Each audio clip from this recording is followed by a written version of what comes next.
중고 프린터. 내가 대학생 때 일이다. 우리 과는 유난히 레포트를 제출해야 하는 과제가 많았다. 그때까지만 해도 레포트를 종이로 프린트해서 제출해야 했기 때문에 나는 매일같이 학교를 찾아가 도서관 프린터를 사용하는 일이 많았다. 그런데 그게 너무 귀찮아져서 중고 프린터를 사기 위해서 수소문했다. 하지만 중고 프린터를 어디서 사야 하는지 잘 몰랐기 때문에 난 주말에 무작정 친구를 데리고 도쿄 아키하바라로 향했다. 전자상가가 많은 골목에 들어서자 온갖 오래된 전자제품을 파는 작은 가게들이 보였다. 나와 친구는 그중 한 곳으로 들어가서 흑백 출력만 가능한 레이저 프린터를 찾았다. 가격은 9,800엔이었는데 그때까지만 해도 레이저 프린터가 흔치 않았기 때문에 상당히 저렴한 편이었다. 거의 새 것처럼 보이는 물건이었기 때문에 망설임 없이 구매했다. 난 집으로 돌아와서 프린터를 컴퓨터에 연결하고 설명서에 쓰여있는 대로 드라이버를 설치했다. 그리고 테스트 페이지 인쇄를 눌러놓은 다음 화장실에 다녀왔다. 친구는 옆에서 무관심하게 앉아 TV를 보고 있었다. 그런데 친구가 화장실에 있던 나를 다급하게 불렀다. 프린터에서 뭔가가 끊임없이 인쇄되고 있다는 것이었다. 분명히 테스트 페이지 한 장만 인쇄를 눌렀는데 무슨 일인가 싶어서 얼른 나와봤다. 차곡차곡 넣어두었던 종이들이 모두 인쇄된 상태로 흩어져 있었다. 나는 얼른 컴퓨터를 확인했지만 테스트 페이지 한 장을 인쇄한 것 외에는 분명히 아무 작업도 진행되지 않았다. 그 사이 친구는 인쇄된 종이들을 확인하더니 기겁했다. 인쇄된 종이에는 모두 한 여자의 얼굴이 나타나 있었다. 흑백 프린트였기 때문에 엄청나게 선명하진 않았지만 검은 눈동자, 머리카락, 입 등의 윤곽이 선명했다. 마치 A4 용지 안에서 우릴 쳐다보는 듯한 시선이었다. 더욱 소름 끼치는 것은 인쇄된 얼굴의 표정이나 모습이 조금씩 미묘하게 달랐다는 거다. 나와 친구는 무슨 일인가 싶어서 다시 용지를 넣고 테스트 페이지를 인쇄했다. 그러자 용지 하나가 인쇄되었는데 그곳엔 예상치 못한 문구가 적혀 있었다. 나를 왜 던졌어? 왜 이런 일이 일어나는지 이유를 알 수 없었다. 컴퓨터가 바이러스에 걸린 건지, 그게 아니면 전에 쓰던 사람이 걸어두었던 인쇄 작업이 이제서야 진행되는 건지, 나와 친구는 꺼림칙한 기분에 프린터를 다시 상자에 넣어 프린터를 샀던 가게로 되돌아갔다. 하지만 영업시간이 끝나서 가게는 문을 닫은 상태였다. 나는 왠지 무서운 기분이 들어서 그 프린터를 방에 두고 싶지 않았다. 그래서 친구와 함께 학교로 향했고 동아리방에 그 프린터를 가져다 놓았다. 친구는 내키지 않는 눈치였지만 내가 저녁을 사준다고 꼬시자 못 이기는 척 나를 도와줬다. 다음 날 동아리방을 찾아가 봤는데 동아리 후배 한 명이 문 밖에서 난감한 얼굴을 하고 있었다. 녀석은 나를 보자마자 물었다. 선배, 혹시 어젯밤에 동아리방에 다녀가셨어요? 난 무슨 일이냐고 물었는데 후배도 잘 모르겠다고 말했다. 단지 학생회에서 동아리방에 드나들지 말라는 경고를 했고 어젯밤에 누가 동아리방에 다녀갔는지 알아봐 달라고 했다는 것이다. 왠지 이상한 기분에 나는 문제가 생길까 두려워서 천연덕스럽게 어젯밤에 동아리방에 들린 적이 없다고 거짓말했다. 그리고 어제 동아리방에 두었던 프린터를 챙겨서 다시 아키하바라로 향했다. 가게 사장은 몇 가지의 테스트를 해보더니 아무런 이상이 없다면서 환불은 불가능하다고 했다. 하지만 정 원한다면 중고로 다시 매입해 줄 수는 있다고 했다. 고작 3,000엔을 준다고 했기 때문에 나한텐 큰 손해였지만 나는 미련 없이 프린터를 다시 팔아 넘겼다. 난 다시 학교로 돌아와서 그 후배에게 무슨 일이 있었던 건지 물었다. 후배는 학생회에 찾아가서 자세한 이야기를 들었다고 한다. 동아리방이 출입 금지가 된 건 지난밤 수희 아저씨가 학교를 순찰하는데 우리 동아리방에서 여자의 비명소리가 들렸다는 게 그 이유였다.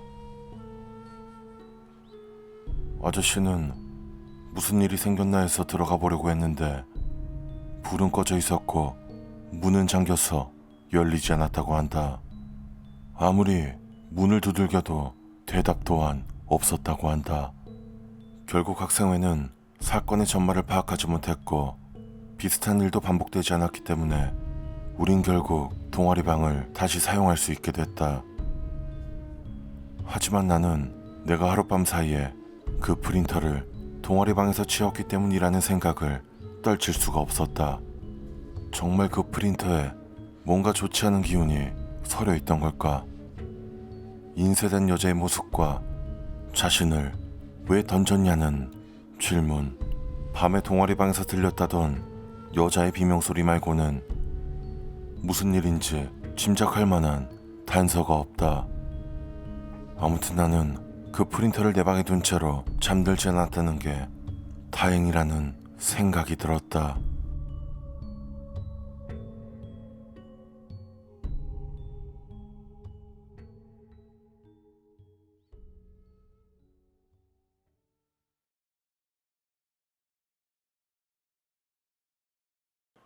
가위 눌림. 내가 고등학교 때 직접 겪었던 일이다. 그건 무덥고 습한 어느 여름날에 일어난 일이었다. 막 여름방학이 시작됐기 때문에 할 일이 별로 없었고 집에서 에어컨을 튼 채로 늘어지게 낮잠을 자고 있었다. 그러다가 정신이 들었는데 뭔가 이상했다. 의식은 깨어 있었는데 몸은 움직일 수 없는 상태였다. 나는 뭔가 무서운 걸 보거나 한 적은 없었지만 가위에는 종종 눌리곤 했기 때문에 어느 정도 익숙해져 있었다. 더구나 대낮이었던 만큼 가위에 눌린 게 무섭다는 생각은 들지 않았다. 하지만 그렇게 몇 분이 지나도 가위에 눌린 상태에서 풀려나지 않자 조금씩 걱정이 되기 시작했다. 그리고 그때쯤 이상한 느낌이 들기 시작했다. 내가 덮고 있던 이불이 침대 아래로 천천히 내려가고 있는 것이었다. 뭐야? 왜 이불이 저절로 움직이지?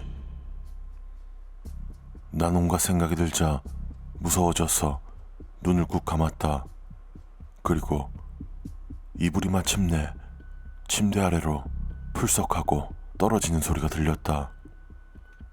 그때 나는 침대 머리맡에서 뭔가 기척을 느꼈다.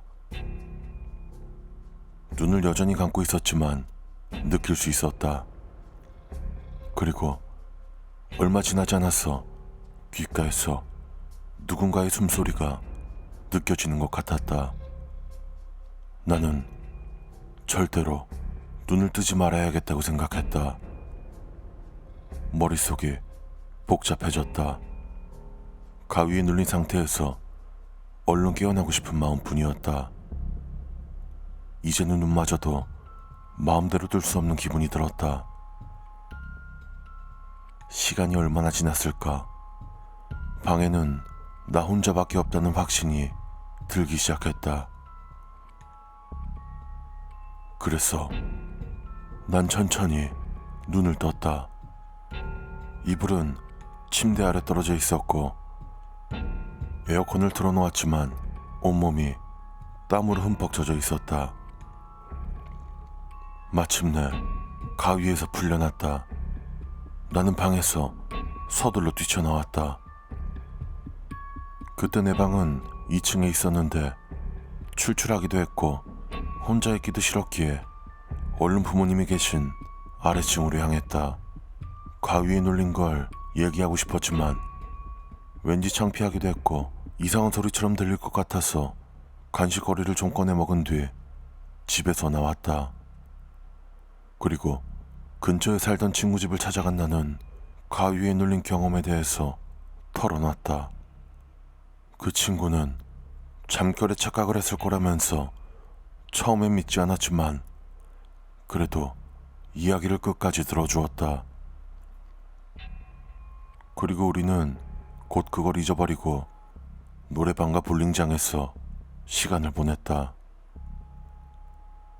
어느새 밤이 깊어져 있었고 나와 친구는 각자의 집으로 돌아갔다.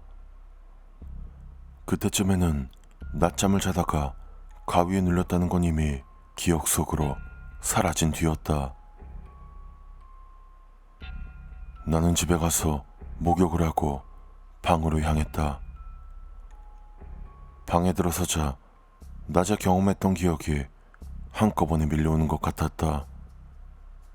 무서운 기분이 들었지만 일단 잠을 자기로 했다.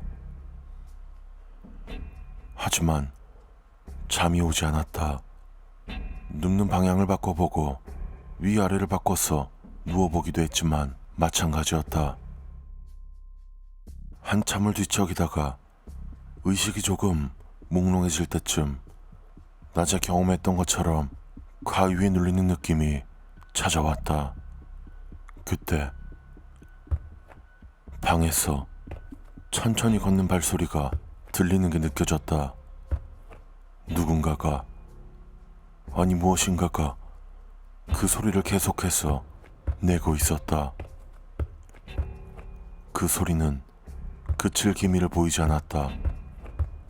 눈만 간신히 뜨고 있는 내가 짐작할 수 있는 건 뭔가가 내 방을 돌아다니는 소리가 나고 있다는 거였다. 발소리가 계속해서 맴돌다가 침대에 가까워지는 느낌이 들었다. 부모님께 도움을 청하고 싶었지만 당연히도 목소리를 낼 수도 없었다. 그러다가 다시 의식을 잃고 정신을 차렸을 때는 아침이었다. 발소리가 울려 퍼지는 와중에 어떻게든 잠에 들고 만 것이다. 나는 서둘러서 1층으로 내려온 뒤 부모님께 혹시 지난 밤중에 뭔가를 두들긴 적이 있는지 여쭤봤다. 아버지는 내게 핀잔을 줬다. 한밤중에 그런 걸 왜 하겠니? 그보다 지난밤에 옆집 할아버지가 병원에서 돌아가셨다고 연락이 왔구나. 장례식을 도와드려 하니까 얼른 씻고 준비하렴. 나는 그 말을 듣자 온몸에 소름이 돋았다. 나는 아버지께 어젯밤에 있었던 일들을 자세히 설명했다. 아버지는 이상한 일이라고 말씀하시면서도 크게 신경 쓰지 않으시는 것 같았다. 한참의 시간이 흐르고 친구가 우리 집에 놀러 왔다가 함께 저녁을 먹은 적이 있었다. 어쩌다 보니 가위에 눌렸던 이야기가 나왔다. 아버지는 그때 뭔가 생각이 났다는 듯이 말씀하셨다. 우리가 이사 오기 전에 이 집에 4명의 가족이 살았다고 했어. 어린 형제가 있었는데 돌아가신 옆집 할아버지네 집에 자주 놀러 왔다고 하더구나. 옆집 할아버지는 손주가 없었기 때문에 그 애들을 정말 예뻐하셨대. 그러다가 할아버지가 병을 얻어서 입원을 하신 거야. 돌아가실 때까지 계속 입원 중이셨으니까 아마 그 가족이 이사가고 우리가 이사 왔다는 걸 모르셨을 수도 있지. 지금 이 방이 원래 그 애들의 방이었대. 할아버지가 돌아가시기 전에 마지막 인사를 하러 오셨던 건 아니었을까? 그제서야 나는 그날의 기억이 무서운 기억이 아닌 옆집 아이들을 그리워했을 할아버지의 따뜻한 기억으로 바뀌게 되었다.